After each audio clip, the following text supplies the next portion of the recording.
El fruto del Espíritu en el siglo XXI. Ese es el nombre del café que estamos tomando en esta conversación muy de amigos, muy pausada, muy personal, bastante profunda, o al menos es lo que pretendemos, en relación a nuestra perspectiva de lo que somos como hijos de Dios y lo que pretendemos vivir. Iniciamos esta serie recordando la oración que John Stott hacía cada mañana, rogando al Señor para que le hiciera su obra. Esta oración decía algo así: Padre Celestial, oro para que en este día pueda vivir en tu presencia y agradarte más y más. Señor Jesús, oro para que hoy pueda tomar mi cruz y seguirte. Espíritu Santo, oro para que este día me llenes de ti mismo y hagas que tu fruto madure en mi vida. Amor, alegría, paz, paciencia, amabilidad, bondad, fidelidad, gentileza y autocontrol.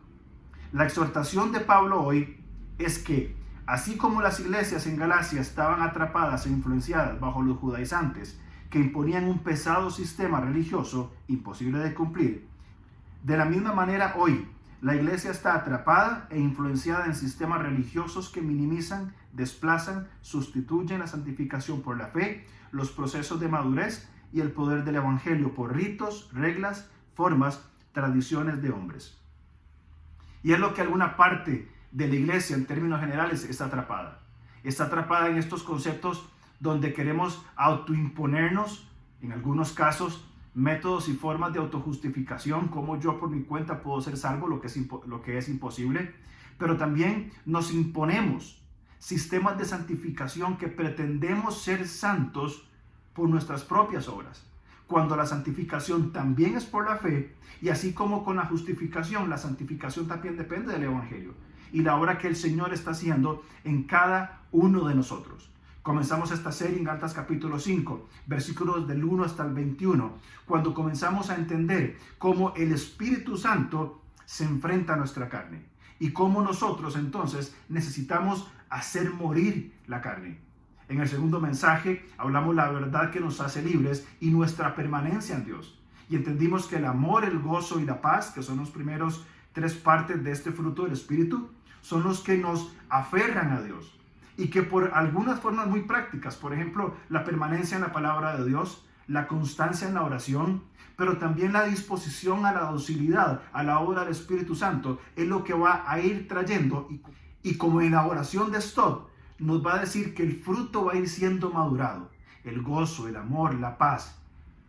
Y como hoy, la paciencia, la benignidad y la bondad van a ir madurando para que podamos ser hijos de Dios, que se muestren como la sal, como la luz de este mundo, en un mundo posmoderno en el siglo XXI, donde lamentablemente la sociedad ha hecho un giro radical, distanciándose cada vez más rápido y más lejos de nuestro ser. También conversamos en el mensaje anterior de que el Espíritu Santo nos da cosas nuevas, que el fruto del Espíritu son cosas nuevas y que el Espíritu Santo nos da nuevas habilidades y conceptos para poder amar. Ya no amo el que me ama, que eso es muy sencillo. El Espíritu Santo nos da la habilidad de amar a nuestro enemigo. También el Espíritu Santo nos da nuevas perspectivas y enfoques para tener gozo. Bien, podemos ver con más amplitud cuando las circunstancias pretenden asfixiarnos, pero también enfocar a la persona de Dios y ver con más claridad. También hablamos que el Espíritu Santo nos da nuevas seguridades y verdades para tener paz, solamente como Dios la puede dar. Ahora, el mensaje anterior terminamos conversando sobre cómo la generación del siglo XXI, este mundo posmoderno, puede ver a Dios. Y terminamos diciendo de que Dios es invisible. Dios no se ve. A menos que envíe embajadores visibles, tangibles, palpables, para que Dios se muestre a través de ellos. Y sin duda alguna que esos somos nosotros. Antes de avanzar en estos conceptos, recordemos un poco las características de la carne. Las obras de la carne se pueden categorizar en 4 grandes categorías. Categorías relacionadas con lo sexual, con lo religioso, con las relaciones y aún las indulgencias, que son las formas en cómo nuestro pecado se va a manifestar a través de la lista de estas obras de la carne que aparecen citadas por el apóstol Pablo. También recordemos un poco las características de este mundo en que estamos viviendo hoy, la sociedad posmoderna, cómo actúa. Y dijimos que es antidualista, bien, no hay bien ni hay mal, que cuestiona los textos y es más, cuestiona la historia. Ha hecho un giro lingüístico definiendo la verdad por las palabras y también que es totalmente relativista. No hay verdades absolutos, todo es relativo. También citamos los antónimos del fruto del Espíritu. Si no tenemos amor, tenemos odio. Si no tenemos gozo, tenemos amargura. Si no tenemos paz, tenemos conflicto y así sucesivamente. Y estamos entendiendo de que el Espíritu Santo no es una lista de virtudes para añadir. No es una lista de cosas para hacer donde marco con un check lo que ya he hecho. No es un estilo de vida que adoptar. Es el fruto del Espíritu que viene por la permanencia en la palabra, la constancia en la oración y la docilidad y la disposición a vivir sujetos al Espíritu Santo.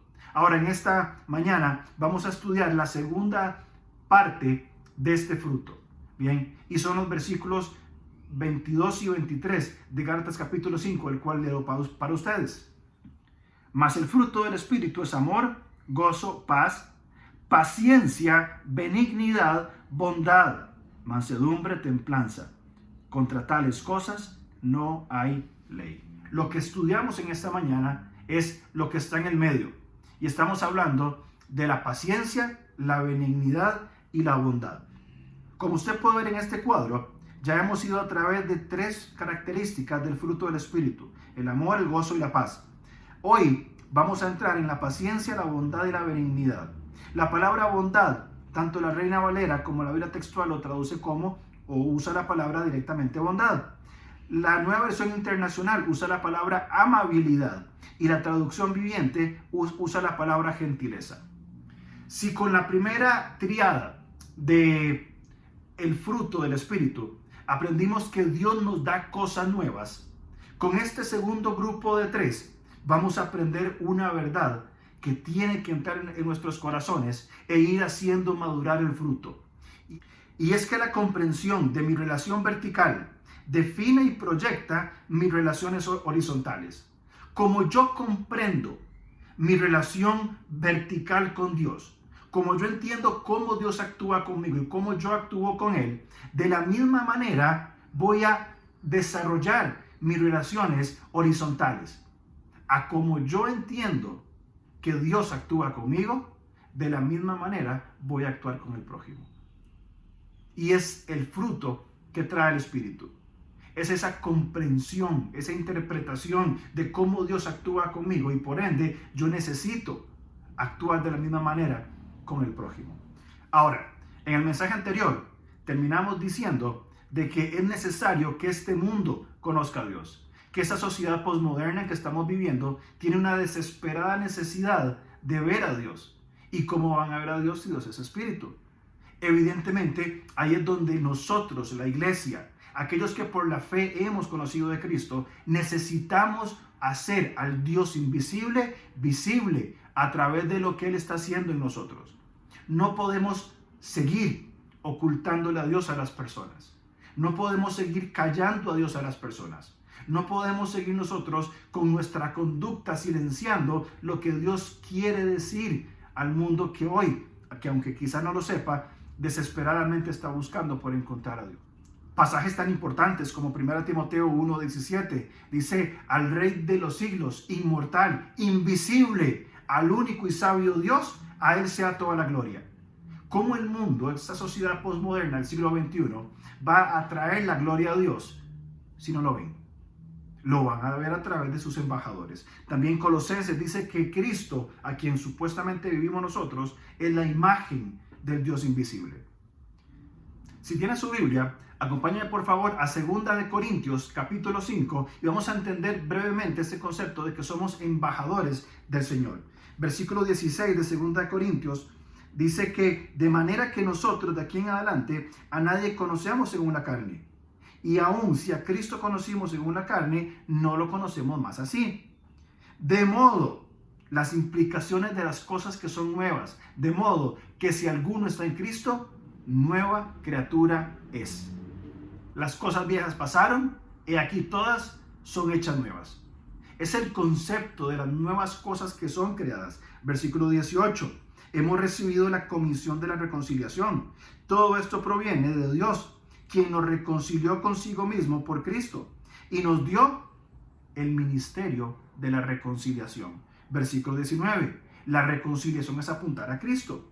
Que Dios estaba en Cristo reconciliando consigo al mundo, no tomándoles en cuenta los pecados, teniendo paciencia, siendo bondadoso, siendo benigno, no tomándole en cuenta a los hombres sus pecados, y nos encargó a nosotros la palabra de la reconciliación. Y continúa el texto diciendo: os rogamos en nombre de Cristo, reconciliaos.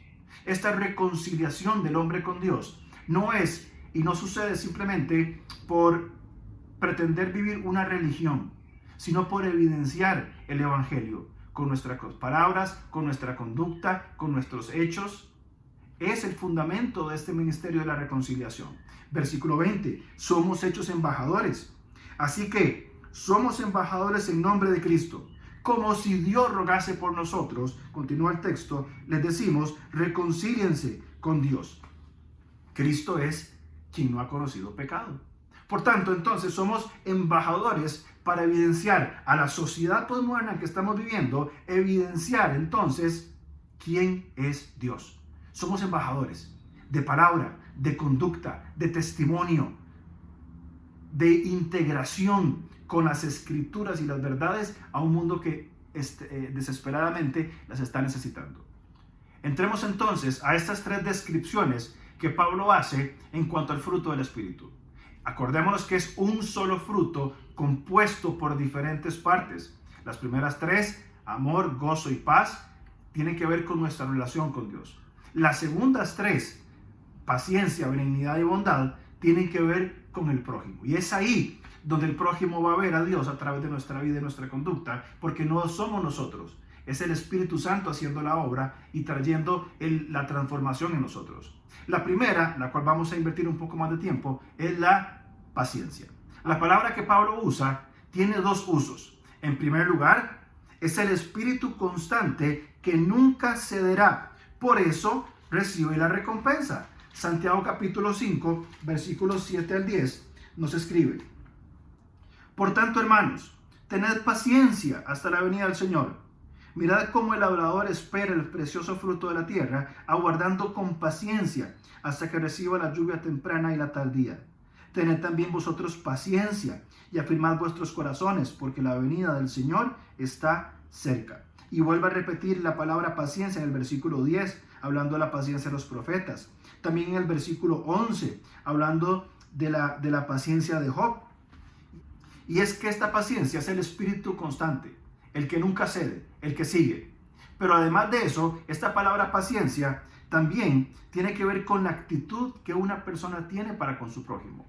No es simplemente el esperar tranquilamente en una fila en el banco, sino que tiene que ver más con las relaciones con las personas. Por ejemplo, Crisóstomo define paciencia como el espíritu que podría vengarse, pero ni siquiera piensa y se rehúsa a hacerlo. El comentario de Lightfoot define paciencia como el espíritu que nunca taliona. Y cuando hablamos de esta palabra taliona, es una referencia a la ley del talión del Antiguo Testamento que decía ojo por ojo, diente por diente, etc. El Antiguo Testamento daba esta ley del talión para aquellos que eran ofendidos poder actuar. La paciencia, teniendo el derecho a actuar, no reacciona, sino que ejerce esta paciencia, este autocontrol traído por el Espíritu para poder lidiar con las ofensas de otros, aún las que son intencionales. Otras definiciones de paciencia las da Constable: tolerancia incluso bajo provocación. Schreiner dice que es la obra del Espíritu de Dios cuando uno soporta situaciones y personas difíciles sin perder la ecuanimidad. En nuestra buen español es la decisión de no matarlo. No voy a matar a esta persona, figuradamente hablando, por supuesto. Cuando decimos es que lo voy a matar, la paciencia ni siquiera llega a esa expresión. También Platt dice que es resistir situaciones y aguantar personas difíciles, cosa que no es fácil. Y aún las escrituras y la definición nos hace entender de que hay personas difíciles. Y que estas personas difíciles se unen a la lista, volviendo al mensaje anterior, de los enemigos que debemos amar. Tenemos enemigos, tenemos personas difíciles y el llamado, el fruto del Espíritu es amarlos y tener paciencia. Es no perder la ecuanimidad, no perder los estribos, mantenernos en nuestras casillas reaccionando conforme la gracia reacciona. La ley puede reaccionar como la ley del talión. Me pegaste, te pego. Pero la ley reacciona conforme a Cristo. Tengo paciencia. El diccionario de Low-Nida define paciencia como un estado de calma emocional ante la provocación, ante la desgracia, sin queja alguna. Y es que la paciencia, esta largura de ánimo, esta tolerar sin perder la ecuanimidad, no es algo sencillo. Déjeme confesarle, mi querido amigo, mi querido hermano, de que soy por naturaleza, tanto de personalidad como caída, una persona impaciente, que lucho, y es evidente, tiendo a enojarme rápido, a veces soy demandante, perfeccionista, y me frustro cuando las cosas no salen como a mí me parece. Y lamentablemente, en algunas ocasiones, llego a ser impaciente. Y cuando yo, Alonso, soy impaciente, es evidente que el fruto del Espíritu no está actuando en mí, sino que las obras de mi carne están saliendo. Y pierdo la paciencia, algunas veces más rápido de lo que quisiera. Y es evidencia de que cómo necesito que el Espíritu Santo siga obrando en mi vida, trayendo su fruto de ser paciente, de ser tolerante, de ser amoroso con las personas. Porque el fruto del Espíritu necesariamente se sobrepone a nuestra personalidad. Ahora, entendamos que en el mundo griego la paciencia, la macrotumia, no era una virtud. Permítame leerle este pequeño extracto. La paciencia es una palabra cristiana que radica en el carácter del creyente. Sin embargo, para los griegos no era una virtud. La gran virtud griega era megalosuquia, que Aristóteles definió como la renuncia a tolerar cualquier insulto o injuria. La macrotumia, ese estado largo de ánimo, no era una virtud en el mundo griego, era un defecto. La virtud en el mundo griego era no tener paciencia alguna, no tolerar ninguna injuria. Es revolucionario el mensaje que Jesús trae a las iglesias de Galacia, y aún el día de hoy, en nuestra sociedad postmoderna del siglo XXI, el ser paciente, el tener misericordia, el amar al enemigo, no es tampoco una virtud destacable. Y es que hay muchos factores donde podríamos llegar a ser impacientes. Con nuestros hijos, viviendo y batallando con ellos, más ahora que están haciendo la escuela desde la casa. Cuando entramos en una presa y hay muchísimo tráfico. Cuando tenemos un compañero de trabajo que es difícil. Cuando los conflictos con la esposa comienzan a ser cada vez más intensos. Cuando el internet no funciona a la velocidad que debería funcionar. Y se van juntando este montón de pequeñas cositas rutinarias hasta que nuestro carácter explota y perdemos la paciencia. Y evidencia, por supuesto, que no estamos viviendo el fruto del Espíritu. Entonces no es algo que va a suceder una vez cada tanto, sino que en la vida diaria, pequeñas cositas van minando nuestra paciencia. Y si el fruto del Espíritu no está presente, evidentemente vamos a fracasar. Y para muestra, un botón. El día que estaba preparando este mensaje y terminé justamente la parte de la paciencia, tuve que salir a hacer varias cosas. Tuve que ir al banco, a la ferretería y a otro lugar más. Y es increíble cómo pequeñas cositas lo van poniendo a uno en situaciones de tensión. Y si el fruto del Espíritu no está en nosotros, vamos a perder la paciencia rápido. Y aún más los que luchamos con esas desvirtudes de la impaciencia. Salí, hice lo que tenía que hacer, volví y le dije a mi esposa, había estudiado la parte teórica. En la parte teórica saqué un 100, pero fui a la parte práctica. Y en la parte práctica yo creo que saqué un 70. Creo que apenas pasé, y porque el profe me ayudó a pasar. Porque me di cuenta después de estar pensando en lo que implica la paciencia, qué impaciente que soy. Y cómo me costó en un par de horas lidiar con pequeñas tensiones y me hicieron perder un poco la paciencia. Por favor, acompáñeme a 1 Timoteo 1:16. Dice la palabra de Dios en la Nueva Traducción Viviente que Dios tuvo misericordia de mí para que Cristo Jesús me usara como principal ejemplo de su gran paciencia con aún los peores pecadores. De esta manera, otros se darán cuenta que también pueden creer en Él y recibir la vida eterna. Mi impaciencia debe ser modelada por el fruto del Espíritu Santo cuando yo comprendo mi relación horizontal, cuando entiendo cuánta paciencia, cuánta compasión, cuánta gracia tiene Dios conmigo y cuánto ha sido paciente, no en una o dos ocasiones, sino toda la vida ha sido paciente conmigo y lo seguirá siendo el resto de mi vida, porque Dios se basa en su gracia para darnos su paciencia y ser paciente aún con nosotros, tercos e impertinentes pecadores. Muestra su paciencia, muestra su bondad, muestra su benignidad. Así como entiendo la relación vertical que tengo con Dios y cómo Él es paciente conmigo, necesito entonces reproducir esa paciencia con mi prójimo.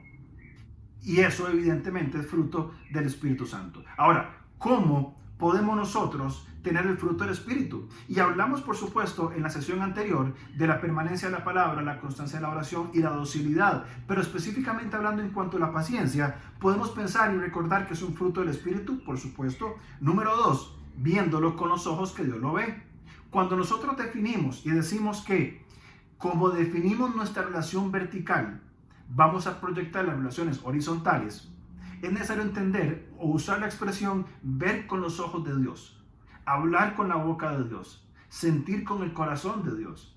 Y de esa manera, procesando las verdades de cómo Dios ministra mi vida, yo actuar también con otras personas. En tercer lugar, actuando intencionalmente. Y quizás estamos hablando de una ofensa. Cuando una persona me ofende, bien, y necesito mostrar paciencia, vamos a actuar de una forma intencional. Cuando hay un conflicto entre dos personas, tenemos dos formas de solucionarlo. Una es pasando la ofensa por alto, según Proverbios 19:11. Simplemente paso la ofensa por alto y esto no va a dañar mi relación con esta persona. Voy a omitir la ofensa. La segunda forma de tratar una ofensa es en una confrontación de fe y de amor. Voy a hablar con la persona haciéndole ver que lo que hizo me ofendió.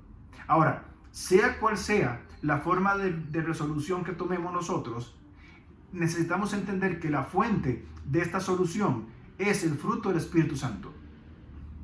No es mi propia capacidad para perdonar o para actuar de una manera correcta.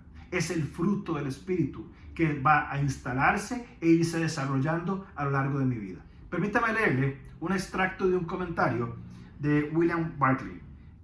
Él dice: la macrotumia, la paciencia, es la gran característica de Dios. La paciencia de Dios fue la que, en los días de Noé, esperó hasta que el arca estuviera construida. Esa misma paciencia fue la que hizo posible la salvación del hombre. Si Dios hubiera sido un hombre, ya haría tiempo que con solo un movimiento de su mano hubiera borrado al mundo de la existencia. Pero en su paciencia, Él conlleva los pecados, las insensateces y la desobediencia del hombre. La gran responsabilidad que recae sobre el cristiano es ser tan paciente con su prójimo como Dios lo ha sido con él. La gran responsabilidad nuestra con este mundo, esta sociedad, es ser tan paciente con ellos por fruto del Espíritu como Dios lo ha sido conmigo. Qué desafío maravilloso de poder mostrar a un mundo que no está viendo a Dios de una forma tan evidente a través de devolver insultos, ofensas y menosprecio con paciencia. Ahora, hay una segunda parte de esas tres características y vamos a ir un poco más rápido en estas dos, pero tenemos que hablar de la benignidad, o sea, de la amabilidad. Esta palabra la podemos definir como benevolencia y gracia, la podemos definir como proporcionar algo beneficioso para alguien, como un acto de bondad. Esa es la definición que da Low Nida sobre esta palabra. Proporcionar algo beneficioso para alguien como acto de bondad. Ahora, ¿a quién? Es muy fácil, facilísimo para nosotros dar algo bueno, generoso a quienes amamos. Es muy fácil generar un acto de bondad para la persona que amamos. Facilísimo. Pero no lo es para aquella persona que nos hace perder la paciencia, que nos cansa, que nos carga. No es fácil ser paciente y menos ser amable. Bueno, este es el fruto del Espíritu. la paciencia que el Señor nos da. Cuando yo tengo paciencia con las personas, basada en la relación vertical que tengo por Dios y la reproduzco horizontalmente, lo que se va a generar es amabilidad.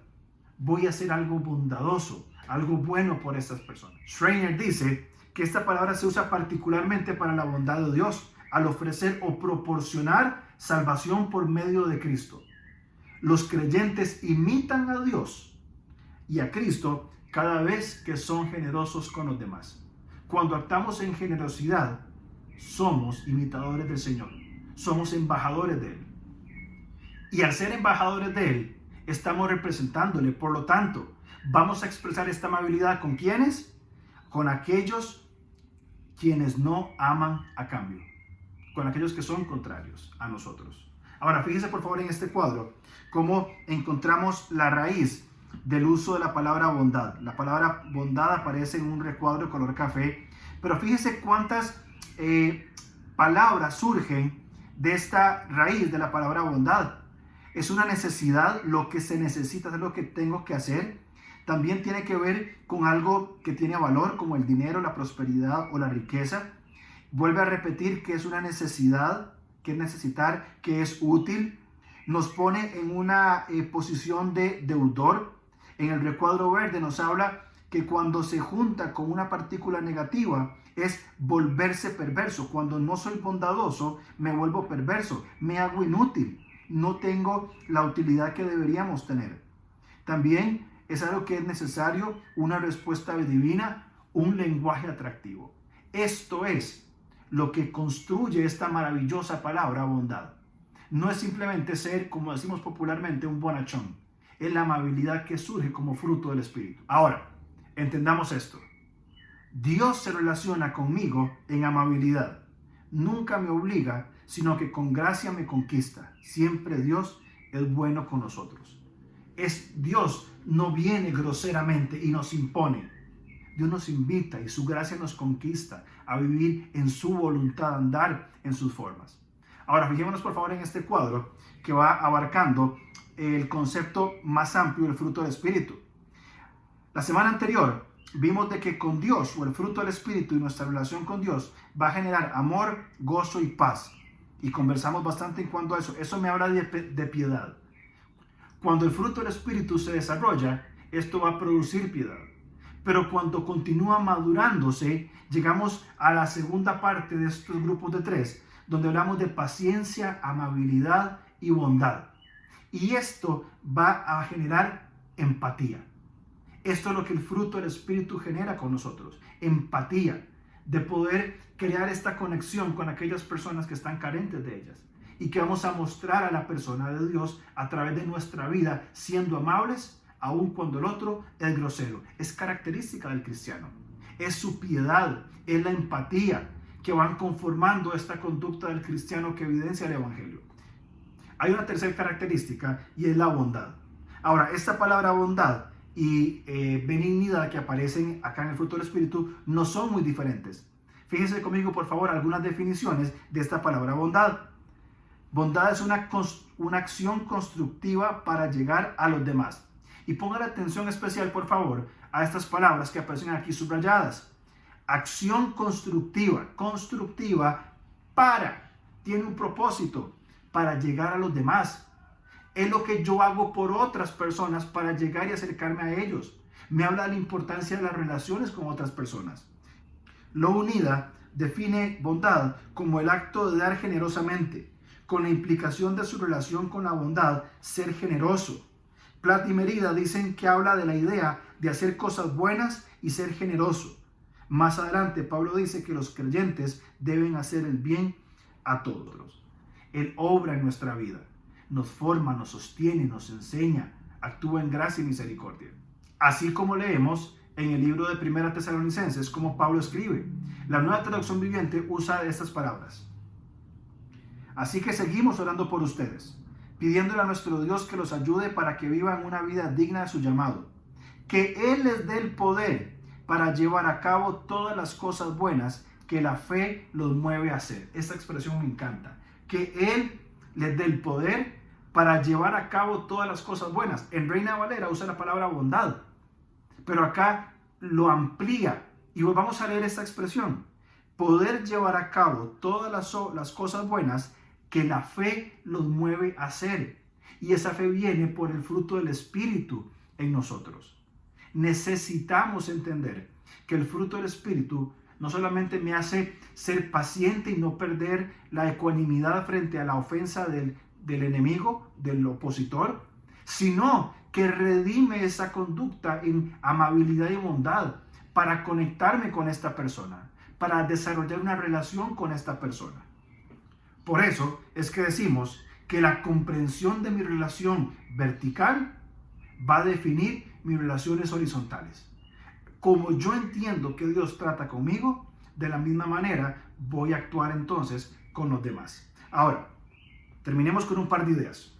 Romanos capítulo 2, versículo 4, voy a leer para ustedes en la Nueva Versión Internacional y por favor lea conmigo. Dice: ¿no ves que desprecias la riqueza de la bondad de Dios, de su tolerancia y de su paciencia, al no reconocer que su bondad quiere llevarte al arrepentimiento?